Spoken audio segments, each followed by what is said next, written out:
You've probably heard about Corpus Christi, maybe as a church feast or a parade with colorful traditions. But do you know the incredible story behind it? It's not just about faith, it's about doubt, miracles, and a crisis so deep it shook the very foundation of belief. What makes this story stand out isn't just its religious significance, it's the deeply human element at its heart. Imagine being a priest, dedicating your life to something bigger than yourself, only to wake up one day overwhelmed with doubt. That's where our story begins, with a man wrestling with his faith in a way that feels so painfully relatable. And the event that followed? Well, it was so extraordinary, so unexplainable, that it sparked a global tradition still celebrated centuries later. Today, we're peeling back the layers of history, diving into one of Christianity's most fascinating tales. It's a journey into a world of devotion, skepticism, and a miracle so profound it changed how an entire faith expresses its beliefs. But let's not rush ahead. To understand why this moment mattered so much, we need to meet the man at the center of it all, a priest named Peter who was on the verge of giving up.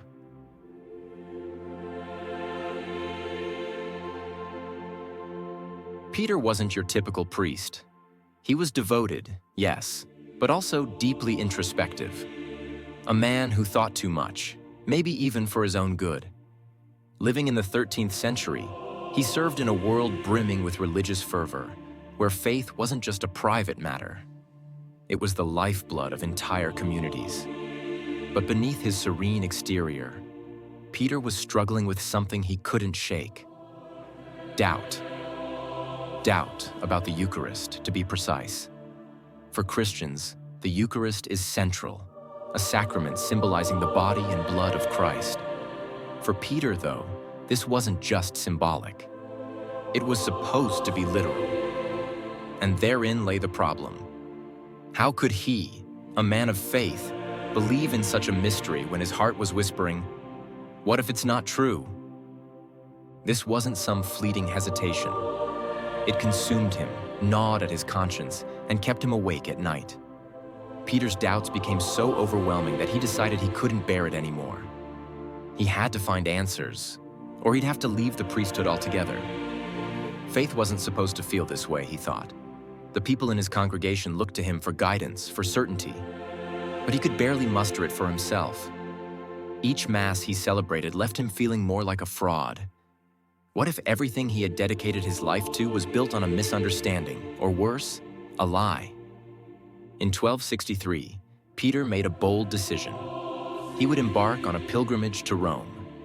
His hope was simple but profound. Surely, in the eternal city, surrounded by the tombs of saints, the grandeur of the church, and the relics of centuries of devotion, he would find clarity.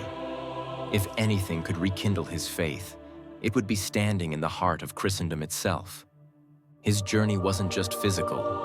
It was deeply emotional. Peter walked for days, crossing rivers and hills, each step weighed down by the questions swirling in his mind. He passed through towns and villages filled with believers who carried their faith like a badge of honor. Peter envied them. How could their certainty remain so steadfast while his felt like it was slipping through his fingers? On his way to Rome, Peter reached the small Italian town of Bolsena. From the moment he arrived, he could feel its quiet reverence. Bolsena was known for its devotion to Saint Christina, a martyr whose story of resilience and miracles drew pilgrims from far and wide. Peter had heard of her before, but her story seemed more like legend than history. Saint Christina's life was filled with trials that would break most people. As a young girl, she converted to Christianity against the wishes of her pagan father, who was furious at her defiance. He subjected her to tortures so brutal they bordered on the unimaginable. But Christina endured, her faith unshaken. The most famous account tells of her being thrown into Lake Bolsena with a heavy stone tied to her body, only for the stone to miraculously float, saving her life. Stories like Christina's were meant to inspire faith, but for Peter, they felt like another weight on his shoulders. If Christina could endure so much and still believe, why couldn't he? Peter decided to stay in Bolsena for a few days, hoping to find solace in this holy place. He visited the local church dedicated to Saint Christina, standing before her relics and praying for some kind of sign. Maybe, he thought, he was trying too hard. Maybe faith wasn't about understanding everything. It was about surrendering to the mystery. But no matter how hard he tried, the doubt lingered. Finally, Peter resolved to celebrate Mass at the church. Perhaps in the act of performing this sacred ritual, he might feel the spark he so desperately needed. With the townspeople gathered and the candles flickering softly, Peter approached the altar. The bread and wine lay before him, symbols of the mystery he couldn't bring himself to fully believe. As he began the prayers, he felt a familiar pang of hesitation. Was this just another empty gesture? Would this Mass leave him feeling as hollow as the others had? Little did Peter know, this moment would change everything.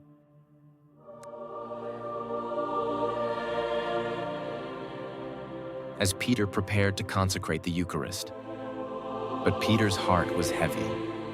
Even in this sacred moment, his doubts about the real presence of Christ in the Eucharist lingered. He felt like an imposter, standing at the altar yet questioning the very essence of the sacrament.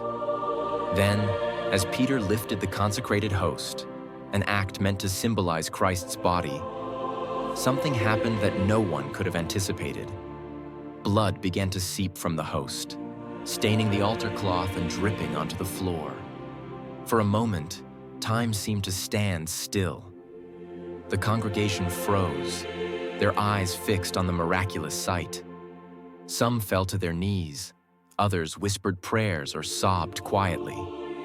Peter himself stood motionless, the host trembling in his hands as he stared at the crimson stains spreading across the cloth. In that instant, Peter's doubts were silenced. The miracle wasn't just a sign. It was a direct answer to his prayers, a divine affirmation of everything he'd been struggling to believe. His heart, so heavy with uncertainty just moments before, now swelled with awe and gratitude. The congregation erupted into a mix of reverent prayers and stunned whispers. Word of the event spread quickly, first through the small town and then to the surrounding areas. The miracle wasn't something the people of Bolsena could keep to themselves. It was too extraordinary, too profound. Peter knew he couldn't stay in Bolsena. He had to share what had happened with the church's highest authority. Carefully, he wrapped the blood-stained corporal, the cloth that had absorbed the miraculous blood, and set out for Orvieto, where Pope Urban IV was residing. When Peter arrived, he recounted the events in vivid detail, presenting the blood-stained cloth as evidence. Pope Urban, a deeply spiritual man, listened intently. While he was moved by Peter's story, he also understood the gravity of such a claim. The Church had to ensure that this was truly a divine miracle and not some natural phenomenon or fabrication. Urban ordered a thorough investigation. Theologians, priests, and witnesses from Bolsena were summoned to verify the accounts. When their testimonies and the physical evidence aligned, the Pope recognized the miracle as a divine sign. For Urban, it wasn't just about affirming Peter's faith. It was about the Church as a whole. This miracle was no coincidence. It arrived at a time when the Church was under attack from heretical movements that questioned the real presence of Christ in the Eucharist. To Urban, the bleeding host was a clear and undeniable declaration of this sacred truth. But Urban didn't stop at simply acknowledging the miracle. Inspired by this extraordinary event and the long-ignored vision of Saint Juliana of Liège, he made a bold decision to establish a feast dedicated entirely to the Eucharist. This would become the Feast of Corpus Christi, a celebration that would unite believers and reaffirm the centrality of the Eucharist in Christian life. From the quiet town of Bolsena to the grandeur of Orvieto, the miracle of the bleeding host set in motion a chain of events that would resonate for centuries. And for Peter, It marked the end of his doubts and the beginning of a faith that was unshakable, forged in the heart of a miracle.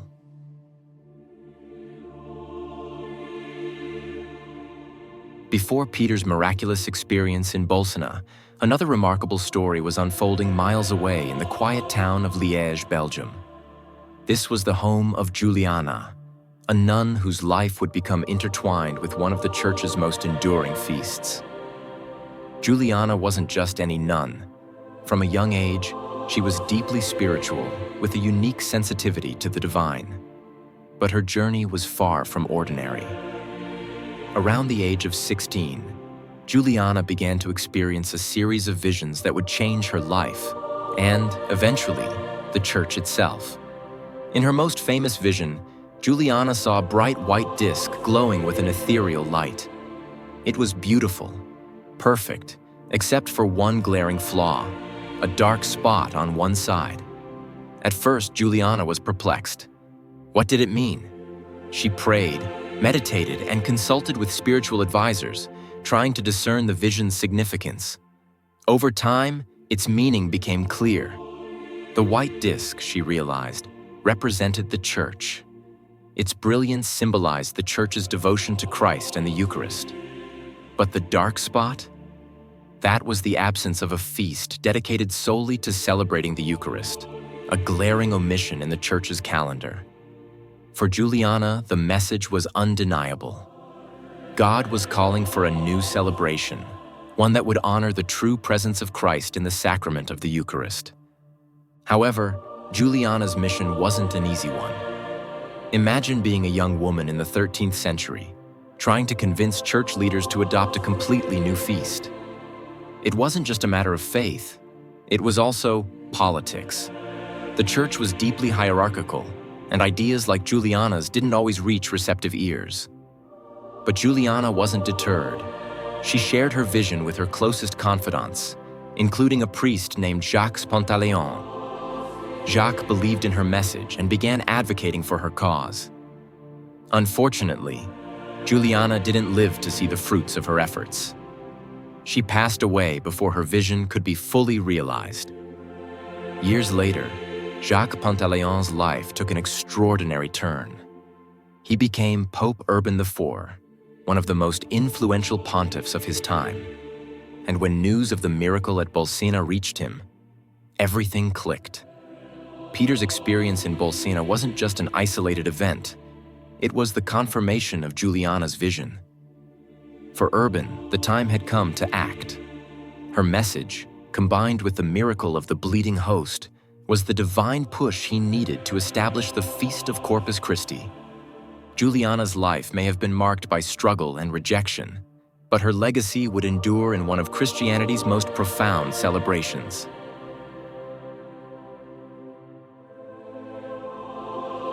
When Peter of Prague arrived in Orvieto carrying the blood-stained corporal from Bolsena, Pope Urban IV was ready to listen. Urban was no stranger to matters of faith or the miraculous. Known for his deep spirituality, he understood the weight of what Peter was presenting, not just as a sign for one man, but potentially for the entire church. Urban carefully listened as Peter recounted the events. The priest spoke of his crisis of faith, his journey to Bolsena, and the miraculous bleeding host during the Mass. As he unfolded the blood-stained corporal, Urban gazed at the crimson markings with a reverence that filled the room. This wasn't just an isolated event. It carried implications for the Church's most sacred belief, the real presence of Christ in the Eucharist. For Urban, the timing of the miracle felt providential. The Church was facing significant challenges from heretical movements like the Cathars, who openly rejected the doctrine of transubstantiation, the belief that bread and wine become the body and blood of Christ during Mass. To Urban, the miracle of Bolsena wasn't just divine affirmation for Peter, it was God's way of speaking to the entire Church at a critical juncture. But Urban was cautious. He understood that such an event required thorough verification. He ordered an investigation, summoning theologians, priests, and eyewitnesses from Bolsena to recount what they had seen. Among the scholars called to examine the miracle were two of the Church's intellectual giants, St. Thomas Aquinas and St. Bonaventure. These theologians were tasked with studying the physical evidence, analyzing its implications, and verifying the testimonies of those who had been present. After a detailed inquiry, their conclusion was unanimous.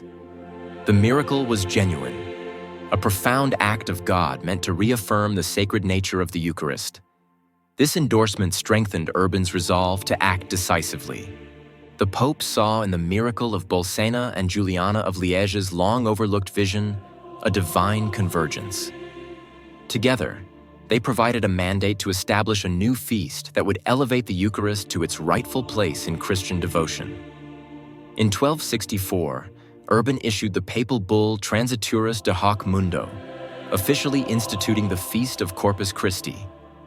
This feast would be more than just another entry on the liturgical calendar. Urban envisioned it as a global declaration of the Church's faith in the Eucharist, a unifying celebration that would inspire devotion and strengthen believers in times of doubt. He entrusted St. Thomas Aquinas, a man of unparalleled theological brilliance, with composing the hymns and prayers for the occasion. Aquinas rose to the challenge, crafting works that captured the profound mystery and beauty of the Eucharist. Hymns like Lauda Sion and Tantum Ergo not only celebrated the sacrament's significance, but also provided a theological framework for understanding its centrality to the faith. These hymns remain an integral part of Corpus Christi celebrations, sung by generations of worshipers around the world. Urban also introduced the Eucharistic procession as a cornerstone of the feast. For the first time, the Blessed Sacrament would be carried through the streets in a public display of reverence and devotion. The inaugural procession, held in Orvieto, featured the blood-stained corporal from Bolsena as its centerpiece. As believers lined the streets, they witnessed a powerful affirmation of their faith, bringing the mystery of the Eucharist into the heart of their communities. The Feast of Corpus Christi wasn't just a liturgical milestone. It was a unifying moment for a church under siege. At a time when theological disputes and political divisions threatened its authority, the feast served as a rallying cry for believers. It reaffirmed core doctrines, inspired deeper devotion, and reminded Christians of the divine mysteries at the heart of their faith. To ensure the feast's lasting impact, Urban commissioned the construction of the Duomo di Orvieto, a cathedral designed to house the blood-stained corporal. This Gothic masterpiece, with its ornate facade and awe-inspiring interiors, became both a spiritual sanctuary and a symbol of the Church's enduring strength. Tragically, Urban did not live to see the widespread adoption of Corpus Christi. He passed away in 1265, just a year after issuing the decree. But his vision had already taken root, spreading throughout Europe and beyond. The feast became a profound expression of unity and faith, resonating with believers across generations. Urban's proclamation, inspired by Peter's miracle and Juliana's vision, remains one of the most significant moments in Christian history. Corpus Christi, born from doubt and divine intervention, stands as a testament to the enduring mystery of the Eucharist and the unwavering power of belief. The Feast of Corpus Christi, born out of doubt, a miracle, and a visionary's persistence, left a profound and lasting impact on Christian worship. What began as a response to a miraculous event in a quiet Italian town grew into one of the most celebrated and enduring feasts in the Church's liturgical calendar. At the heart of its legacy is the Duomo di Orvieto, the grand cathedral commissioned by Pope Urban IV to house the blood-stained corporal from Bolsena. Rising majestically above the medieval town, the cathedral is a masterpiece of Gothic architecture. Its intricate facade, adorned with golden mosaics and sculptures, tells stories of faith and devotion, while its interior holds the relic that inspired it all. For centuries, pilgrims have traveled to Orvieto, drawn by the miracle enshrined within its walls and the spiritual power it represents. The Eucharistic procession, introduced by Urban as part of the feast, became one of the most iconic and transformative aspects of Corpus Christi. These processions, held in towns and cities around the world, turn streets into sanctuaries. The Blessed Sacrament, carried in an ornate monstrance, moves through crowds of believers who kneel in reverence. In medieval Europe, these processions became grand spectacles, complete with flower-strewn pathways, intricate banners, and hymns echoing through the air. Today, they continue to unite communities in a shared act of devotion, reinforcing the mystery and significance of Christ's presence in the Eucharist. Corpus Christi's legacy isn't confined to its rituals. The hymns composed by St. Thomas Aquinas, such as Tantum Ergo and O Salutaris Hostia, remain some of the most beloved and enduring pieces of sacred music in the Church's repertoire. These hymns are not just beautiful. They are profound theological meditations on the Eucharist, bridging centuries of faith with their timeless words and melodies. Beyond its spiritual significance, the feast has also served as a symbol of resilience for the Church. In the 13th century, theological disputes and heretical movements threatened the Church's unity. The establishment of Corpus Christi was not just a liturgical decision. It was a response to these challenges. By emphasizing the centrality of the Eucharist, the feast reaffirmed the shared beliefs that held the Church together, offering a visible and unifying celebration of faith. Today, Corpus Christi is celebrated with equal reverence and creativity across the globe. In cities like Toledo, Spain, elaborate processions wind through ancient streets, accompanied by traditional music and decorations that transform the city into a living tapestry of faith. In South America, particularly in countries like Brazil and Peru, vibrant parades and intricate alfombras, carpets of colored sawdust and flowers, blend Catholic devotion with indigenous cultural traditions. These celebrations reflect the universal appeal of Corpus Christi while showcasing the rich diversity of its expressions. From its humble beginnings in Bolsena to its global presence today, Corpus Christi remains a powerful testament to the enduring strength of faith. It's a story of redemption, unity, and the unshakable belief in the transformative power of the Eucharist. Across centuries and continents, the feast continues to inspire, reminding believers of the divine mystery that lies at the heart of their faith. The story of Corpus Christi is one of faith restored, miracles witnessed, and unity forged. From Peter's crisis of belief to Juliana's unwavering vision, and Pope Urban IV's determination to honor the Eucharist, it's a journey that intertwines doubt, divine intervention, and enduring devotion. What began as a moment of personal revelation grew into a global celebration, inspiring art, architecture, and worship across centuries. Corpus Christi reminds us that faith isn't always a straight path. Sometimes it's a struggle, a question waiting for an answer. But perhaps the greatest legacy of Corpus Christi is its ability to bring people together. From quiet processions in small villages to grand celebrations in bustling cities, the feast continues to unite believers in a shared act of devotion, reaffirming the presence of Christ in their lives. As you reflect on this story, consider what faith means to you. Is it the certainty of belief, or is it the courage to seek answers in the face of doubt? Thank you for joining us on this journey through history, mystery, and faith. Don't forget to like, subscribe, and share your thoughts below. We'd love to hear